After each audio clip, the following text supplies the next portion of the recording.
Welcome back to Coaches Exploring the 7 Habits of Highly Effective People from a Principles Behind Clarity perspective. And today we're on to habit 6, Synergize. And this section starts with the title Principles of Creative Cooperation. And it's funny, Elaine and I were just chatting, and Lynne mentioned a quote, I think it's from Aristotle, actually, the whole is greater than the sum of the parts. And the whole time I read this chapter of Synergize, I thought of the three of us doing these programs and, the whole being greater than the sum of the parts, that, we could each individually read these books and have our ideas and insights. But when we get together and talk about it and share it, and then, all the folks out there that watch these, they're becoming another part, and the whole just, gets kind of bigger and bigger. So I thought, what we're trying to do here is kind of the epitome of synergizing. So a big check mark for us on habit 6. Well done. Yeah. And that he just says that himself so nicely, when properly understood right at the beginning. Synergy is the highest activity in all life. And then the true test and manifestation of all the other habits put together. Which actually, as I read that, I thought, well, hang on a minute. If this is habit number 6 and there's 7 habits, and this is the synergy is like the sum total plus more, what's going to go on in habit number 7? That really got my curiosity going. But we'll come on to that, I guess. Yeah. Well, I love to think about the diagram, the way he's drawn the 7 habits. It's 2 triangles pointing at each other. So the bottom triangle is the first 3 habits, which is personal victory or private victory, and then the next 3 habits is public victory, and then the 7th habit is the circle around the whole thing. So all will be revealed. Yes, all will be revealed. Stay tuned for next episode. Yes. Yeah, but go ahead. Go ahead. Sorry. No, you go ahead. Go ahead. No, I was just thinking to our little brief discussion before we started there, and and upon that whole was greater than the sum of the parts, and when we were talking about the why of coaching, and I don't know if I wrote this down or he actually said it, but what I wrote down was, being open to discovery and accepting that we'll never know exactly how things turn out. And that is entirely, every time we turn up, that's what we're turning up to. We never know. We don't know what's going on, and we don't know how things are going to turn out. So if we're not open to discovery, there's no point turning up. It's it would be a moot point. Yeah, and just to add to that, I guess in most cases, as he says at the top of the next page, the creative process is also the most terrifying part. And indeed, yes, but it's so well addressed, in from a clarity perspective, because that's part of life, just taking on board everything that we don't know. But what we do know is that none of it is real. Because indeed we don't know what it is. So how can it be so terrifying? And I guess sort of from there, that's just perhaps one thing for me that Stephen Covey doesn't address, if you like, but indeed a clarity of 3 principles perspective will address it. The fear, which is often, a critical condition in the human condition. And it leads to, good or bad outcomes, whatever. From something that actually doesn't exist, which I think is quite amusing one way or another. Yeah. What's interesting? Gives me great comfort. I knew you'd say that, Lynne. It's interesting to me, like when you bring that up, like the creative process is also the most terrifying part. Like, I can imagine that most people reading that sentence would just nod and be like, oh yeah, like as if it were true. Just like, like it's coming up on the whole Christmas season here. And I remember being on calls and people would be like, oh yeah, the holidays, it's such a hard time of year. And everyone would just nod. It's like, that's made up. Anyway, that's very interesting. The next thing I had highlighted was he says synergy is everywhere in nature. If you plant two plants close together, the roots commingle and improve the quality of the soil so that both plants will grow better than if they were separated. And to me, that just points back to kind of the principles in that, we look to nature quite often for, things that are true or rooted in principle.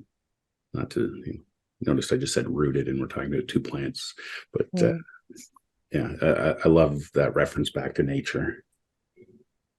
And then the next thing was the essence of synergy is to value differences, to respect them, to build on strengths, to compensate for weaknesses. Yeah. And I think, all the troubles in the world, and I'm oversimplifying things here, of course, but to me is a clear indicator of not valuing the differences. Yeah. Yeah. And it's a very root concept as well. Yeah. It's almost a no-brainer, and a little bit like you were saying before, like people like read it and go like, yeah, but like think about it. Yeah. And in this chapter, actually, the first time, and I'm now made a note to go back and do the whole thing. Just again, if we actually make a heartfelt attempt to seriously, as he's always put in each chapter, application suggestions, like do that work. Because again, that's gonna, let's say, it's a bit like when you have a plant, sometimes little seedlings and things, we start growing them in water, but they won't be able to sort of take root, as it were. They'll make the roots, but they won't take root until we put them into some like solid ground. Yeah. That's what it sounds like to me. It's like sort of the shift from, oh yeah, let's read this. Well, that's a bit sort of watery, yeah. And then, but put them into some soil, into the earth, into the ground, so that they can, grow deep and then be applied as such. Yeah. Well, I love that metaphor because I feel like that's what we've done with this program and when we reviewed the second edition of Clarity. Like normally, we would just read a book and then go, oh yeah, I've read that book, and up on the shelf it goes. And it's, when you read through it the first time, you get those initial root growth.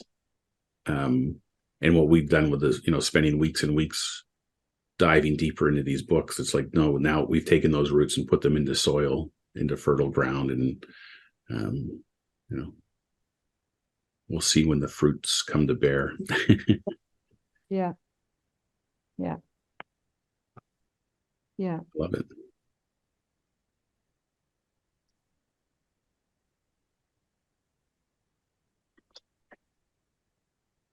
On 310, he talks about, you begin with the belief that parties involved will gain more insight, and that the excitement of the mutual learning and insight will create a momentum toward more and more insights, learnings, and growth.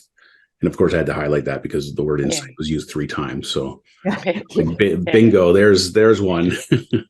Yeah.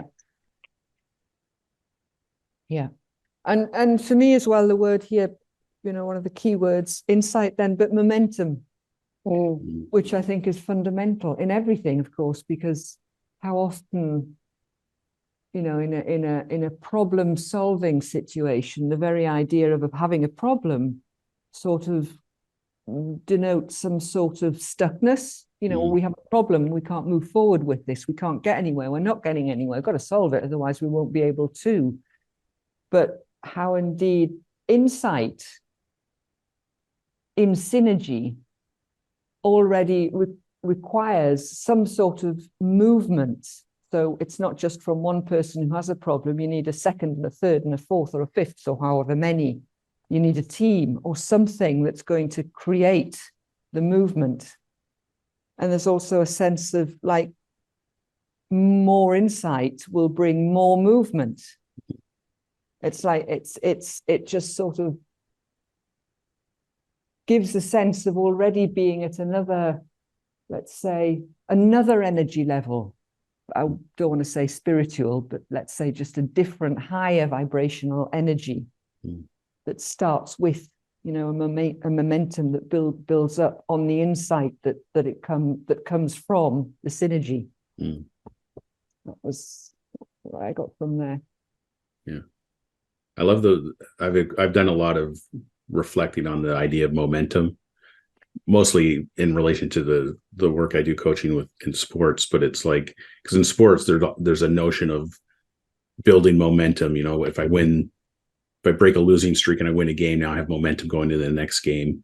And when you think scientifically or in physics, momentum is actually like it's a real thing with, you know, there's a force and things being applied. But in terms of sports or psychologically, momentum is just a construct. Like there's not actually anything there. And when I've been reflecting on it, it's kind of, to me, it points to Jamie's idea of subtractive psychology, right? It's like the momentum is the contaminated thinking getting out of the way. The more you're in clarity, it feels like momentum because there's nothing pushing against you, and you're free to keep going, and you have an insight, and then that leads to another insight. And we use the word momentum to describe it, but it's really just a lack of insecure thinking or a lack of contaminated thinking. So it's kind of a cool idea. That's a great way to look at it. And what that suggests is, even though we're talking about synergy and the notion of more than one in terms of people, when you have that, one is enough. And when you have that lack of contaminated thinking and some clarity, then that's enough. He talks at the end of the chapter, which I'm sure we'll get to, about like individual synergy, like synergy with self. And I think that's kind of what you're pointing to. I highlighted here because I like thinking about things in terms of the contrast. But ineffective people live day after day with unused potential. They experience synergy only in small peripheral ways in their lives. And I highlighted that just because, you know, the name of my business is Team Unleash Your Potential, and just, you know, it seems like such a shame when people have, you know, each of us, everyone has potential, and, you know, living in a limited way. You know, I just see you know, it's just such a shame that people can't see that potential for themselves and tap into it.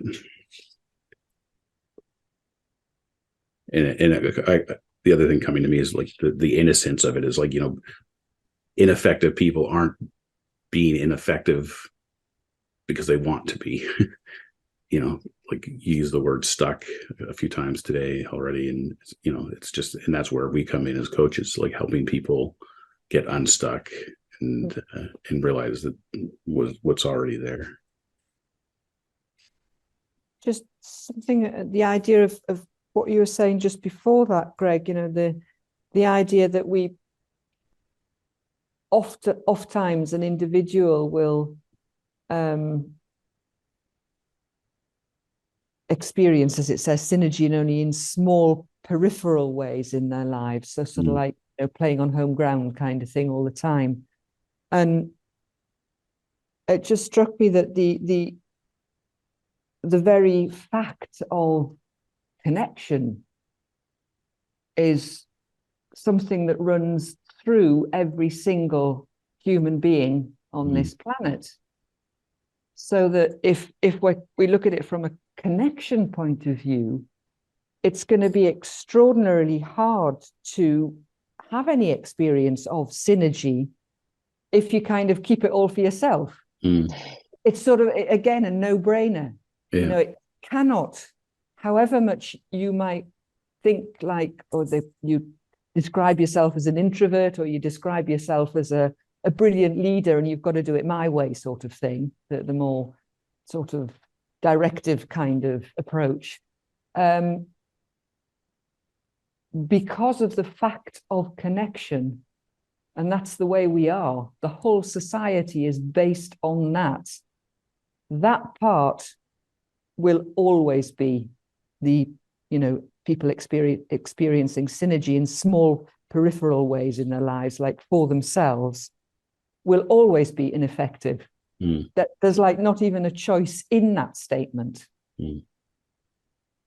Because as Jamie will say, it only works one way. Yeah.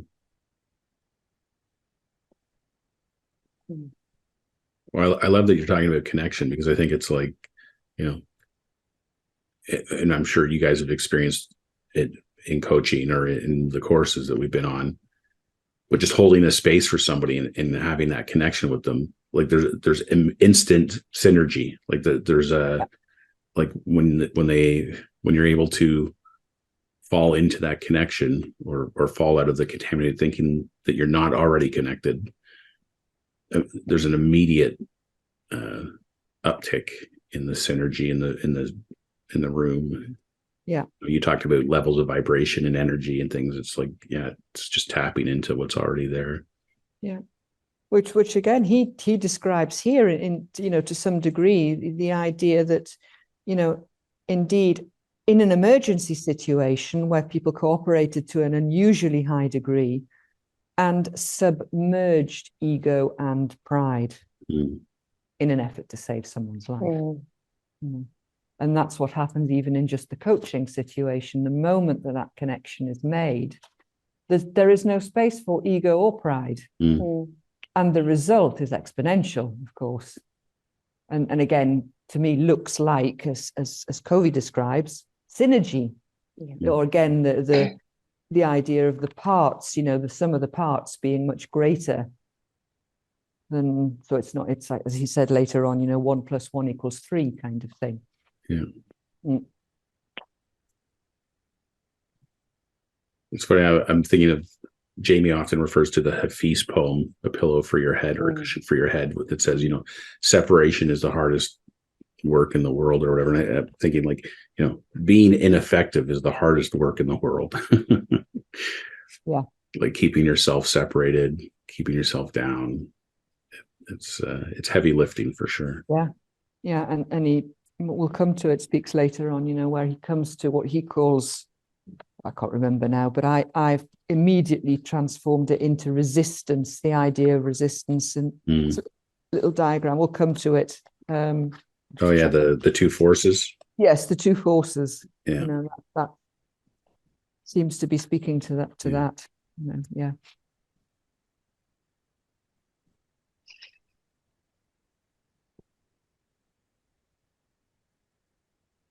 The next thing I had highlighted was on 320. I've come to the belief that the key to interpersonal synergy is intrapersonal synergy. That is synergy within ourselves.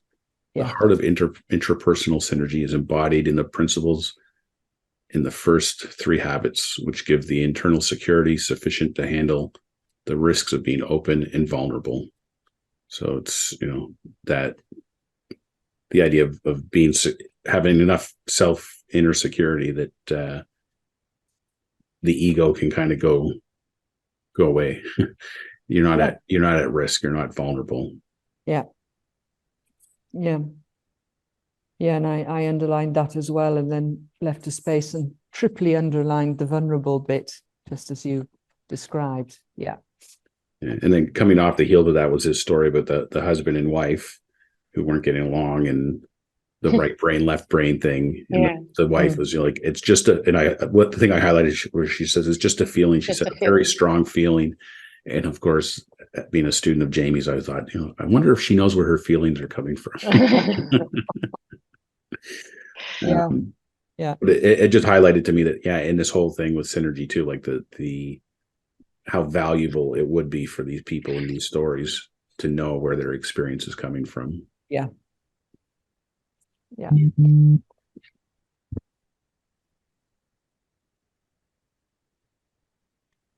I went on to, I think it was on 323, where he says, just in the top, valuing the differences there, the essence of synergy, the mental, emotional, psychological differences between people. The key to valuing those differences is to realize that all people see the world not as it is, but as they are. And that just speaks to everything you say about, you know, looking through our own lens and everybody sees things differently. Yeah. Well, it's funny, like, I mean, 20 years ago, having read that, it didn't really get it, I guess, or at least not the way I do now. Like, to me, it points back to, it only works one way. Like, and I think one of you said earlier, this is the epitome of separate realities. We don't see the world as it is, but as we are. Yeah, that's weird. Yeah. Yeah.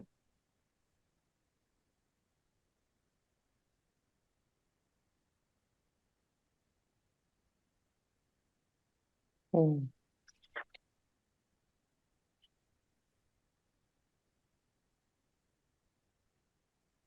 Like a little play on words a little bit further down on that page. Is it logical that two people can disagree and that they can both be right? It's not logical, it's psychological. Yeah. Yeah. Yeah. And he says at some point as well, something about, the actual, the problem that is associated to that. And the problem is that we all think we're right, each and every single one of us. And I guess the further problem to that is the fact that nobody even considers that it could be otherwise, because we see the world as we think that everybody else sees it as well, just as it is, apparently, not as we are. So again, there's a lot of truth. But I always now look at it from a point of view, well, now what? Okay, well, I see that. Like, yes, I nod my head to some of these things, but then I come to the sort of, well, now what? Now what am I going to do? What do we do with that?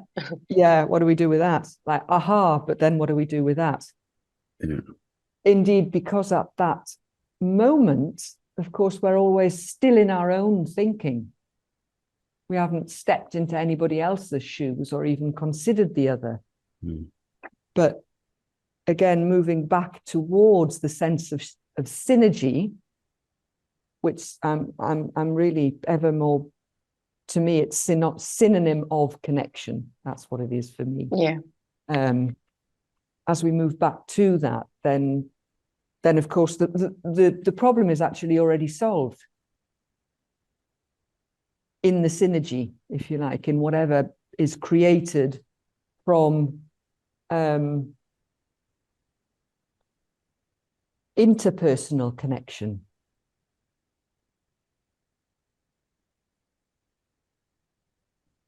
As he says, he moves from, he says, to interpersonal connection, but moreover, more importantly, is intrapersonal connection. But then I think it automatically moves, it like goes through a cycle. You go through from intrapersonal, you see things, so you can move into an interpersonal connection, but then the cycle must continue and keep on going and keep on spiraling up, of course.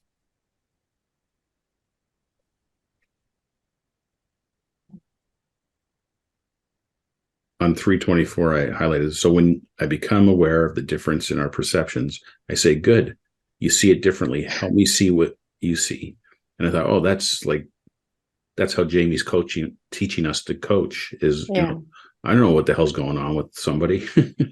I need to ask them questions and get their world and basically, help me see what you see. Yeah. And keep being open to seeing what the other person sees and not falling into my own autobiography of what it is that they're talking about. I've kind of come up with a rule of thumb for myself is whenever I think I know what someone is talking about, that's a key indicator that I don't. You don't. Talking about. I need to ask them. I need to clarify. Yeah. With them. And shortly after that is the little parable of the animal school, written by Dr. R.H. Reeves.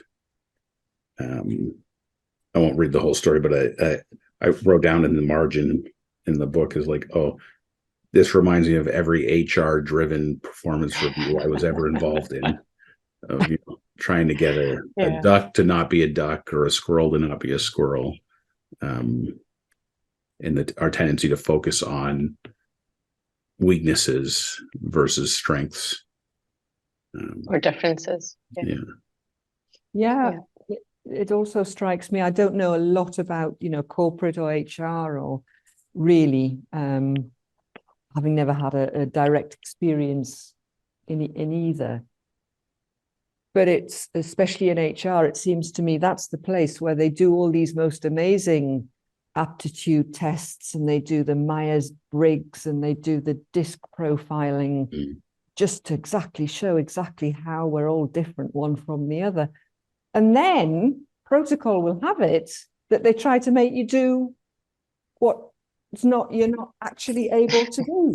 They try to contrast that and change you in some way. Yeah. That just sounds like total nonsense to me. Yeah. They figure out what your tendencies are, and then they hold them against you. Yes, exactly. Yeah, exactly. I just don't get that. Yeah. Well, you're not the only one.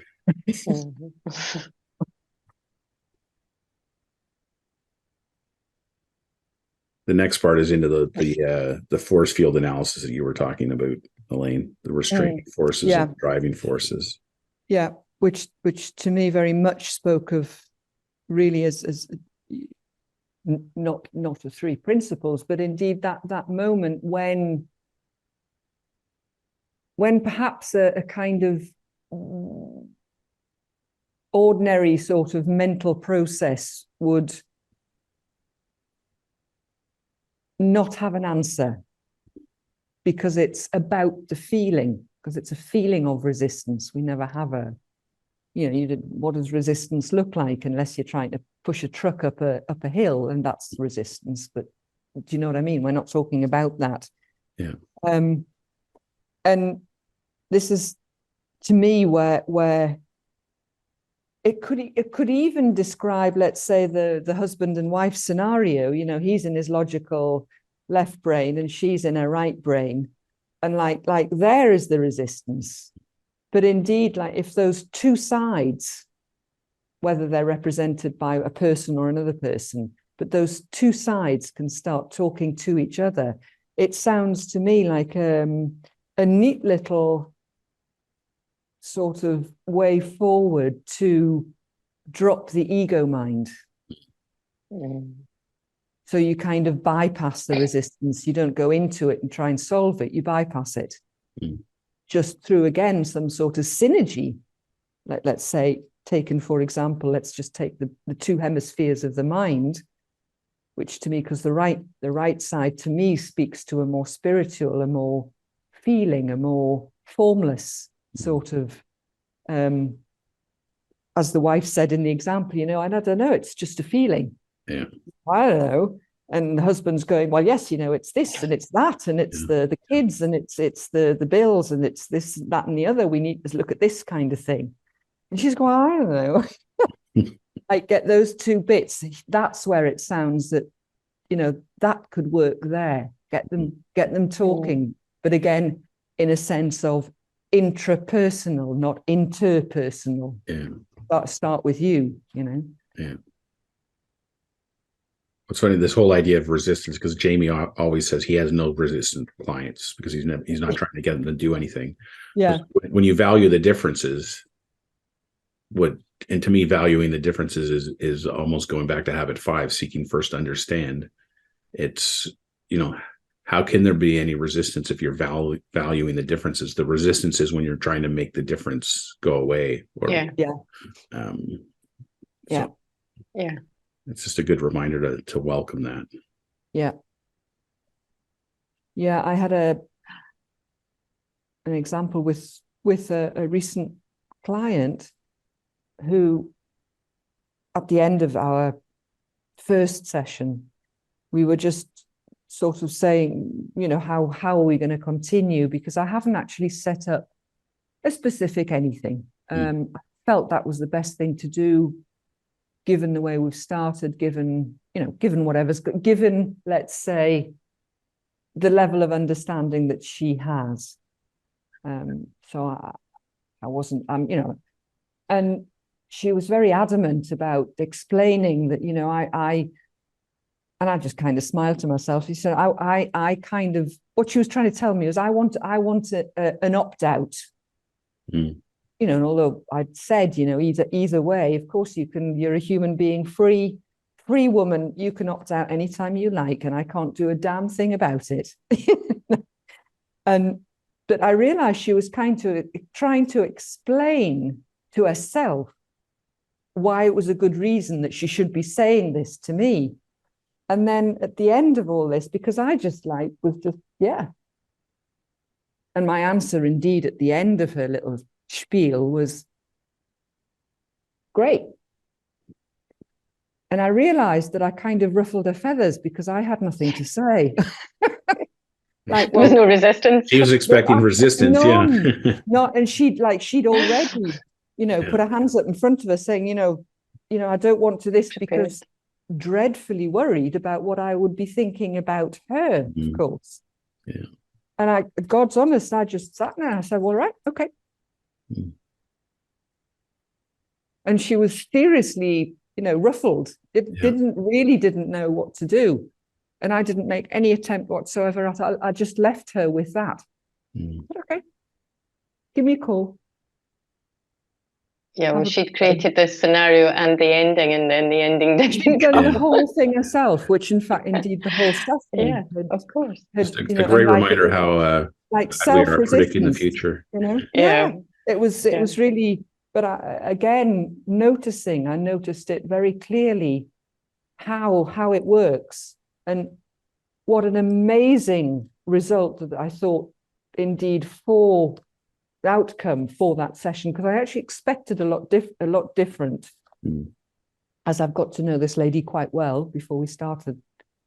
But the whole idea, if you can just step out of your own head, step away from everything that is you.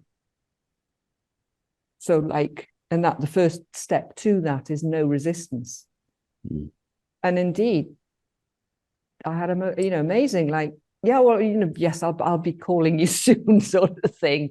Whereas before it kind of sounded like, oh, I'm going to have to chase her or do something. But I just, all right, okay. But resistance is like doing something because you've learned to do it, or doing something that you really, really are doing just as it is. And it's way over and beyond anything that you can ever learn. You've got to have an insight around it before you can apply it, for it to be functional, let's say. The last section is titled "All Nature is Synergistic." And it says, ecology is a word that basically describes the synergism in nature. Everything is related to everything else. And I think what I realized when I read that this time was like, I've always thought of myself as separate from nature, or people as which is kind of ridiculous when I think about it now. Like, we are, human beings, part of nature. We're, so like the idea that we'd be separate, like certainly we're different from other parts of nature in our humanness or in various ways, but we're still part of nature. And this pointing to, talking about how this book relates to clarity or to the three principles, everything is related to everything else.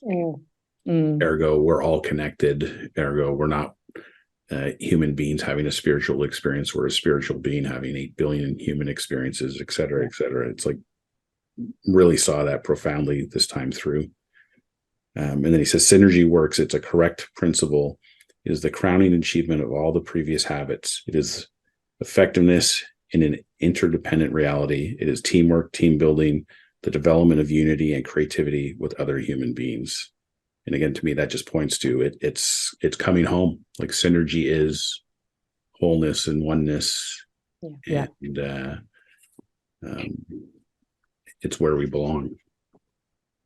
Yeah, indeed.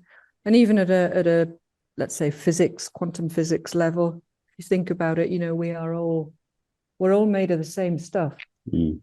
Maybe in different proportions, different sizes, but as far as minerals and material and organic stuff, it's all exactly the same stuff. you know. We're all just atoms spinning around. Yeah. Exactly. Exactly.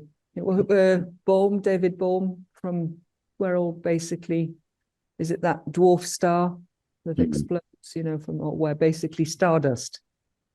I can't remember his thing. Basically, that's what they're saying. That is so true. And we can't even imagine to perform in any other way other than alongside nature, or with it, or in it, or through it, or around it, or whatever, because we are nature, and we're not separate from it.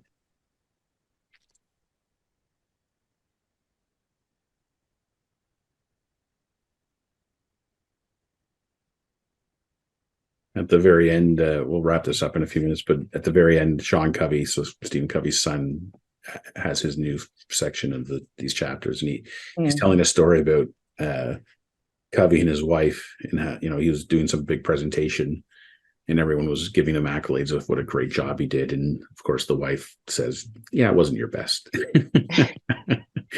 In the last line, he says he came to value her feedback above everybody else's because she saw things differently, and she would always tell it like it was. So, you know, he really valued the differences with him and his wife. Yeah, just one as a, again, also for as a final thought, just as well, the realization as you know, as reading through from beginning to end, but how it's not the idea of synergy, again, being circular, being greater than one, whatever that is. And the idea that, you know, habits 1, 2, 3, 4, 5, 6, it's not that one builds upon the other, but indeed the habits themselves are synergistic, is that the right word? Yeah. Between each one. Yeah. It's just unfortunately that human beings read from beginning to end, sort of thing. It's just that's the way it has to be. But it became very clear reading this chapter that indeed it's one big huge movement from habit 1 right through, and again we've still got number 7 to come. But I love that. It's not 7 habits, it's one habit. Yes. You know, to your you know, we're not just one human being having whatever 8 million now billion spiritual experiences. It's the other way around. And it's the same thing. It's just one.